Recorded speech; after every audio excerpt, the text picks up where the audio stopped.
তাদের জানের মায়া ত্যাগ করে তারা আমাদের মালগুলো রক্ষা করছে।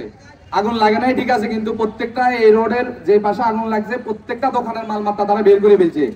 যারা কোনোদিন 10 কেজি ওজনের একটা চাউলের বস্তা মালের বস্তা ধরায়, যারা 50 কেজি 60 কেজি আলুর বস্তা মাথাত করে নিয়ে যায়, ওই পাশে রাস্তা পাস করে দিয়েছে যেহেতু আগুন থেকে বাঁচানোর জন্য। আমি এলাকাবাসীর কাছে কৃতজ্ঞ। এবং আর যে দোকানগুলো জ্বলে গেছে প্রায় আপনার এই 18টা দোকানের ভিতরে প্রায় আপনার হচ্ছে 12 থেকে 14টা দোকানের টালাও খুলতে পারে না, একেবারে টালাই খুলতে পারে না, তারা একদম নিঃস্ব হয়ে গেছে। তা আমি সবার দৃষ্টি আকর্ষণ করব, আর বিত্তবান যারা আছেন বিভিন্ন সময় আপনারা রোজার সময় জাকাত দিচ্ছেন, বিভিন্ন অর্থ বিভিন্নভাবে দিচ্ছেন। আমি মনে করি আমার বাজারে ব্যবসায়ীরা এখন খুব অসহায় আছে। এই অসহায় মুহূর্তে আপনারা সবাই আপনাদের যে জাকাতের অর্থ বা বিভিন্নভাবে আমাদের জেলা বিএনপির নেতারা আসছেন, জেলা আমিরের নেতা আসছেন, বিভিন্ন নেতৃত্বস্থানীয় লোক আসছেন, আপনারা বিভিন্নভাবে আশ্বস্ত করেছেন। এর আগের বারও দোকান আগুন লাগার পরে অনেক নেতারা আসছেন, অনেকভাবে আশ্বস্ত করেছেন, আপনারা সেই পরিমাণ ক্ষতিগ্রস্ত মানুষের পাশে দাঁড়ান নাই।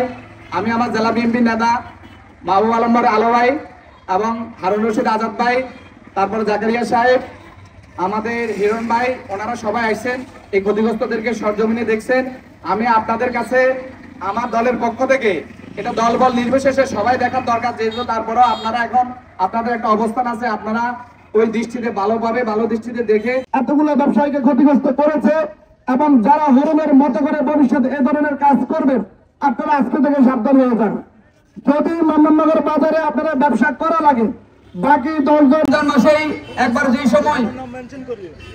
যে সময় মানুষ তার সকল সম্পদ একবারে হিসেব করলে মায়ের কানের গহনা বিক্রি করে পর্যন্ত সে তার চেষ্টা করে যায় যে ঈদ উপলক্ষে সে এখানে কিছু ইনভেস্ট করবে, সেখান থেকে সে কিছু উপার্জন করে তার পরিবারে নিয়ে সুখে শান্তিতে চলবে।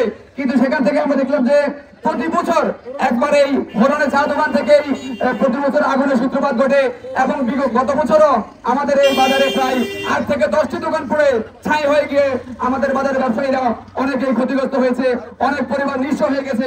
এই বছর এই মাহে রমজানের গত 22 তারিখ রোজ শনিবার দিবাগত রাত 12:40 সময় যখন মাত্র কিছু দোকানগুলো বন্ধ হচ্ছে এবং কয়েকটা দোকানগুলো অনেকগুলো দোকান প্রায় খোলা হয়েছিল, কিন্তু আমরা দেখলাম যে দোকান থেকে আগুনের সূত্রপাত হয়েছে ওই দোকানের পিছনে দাও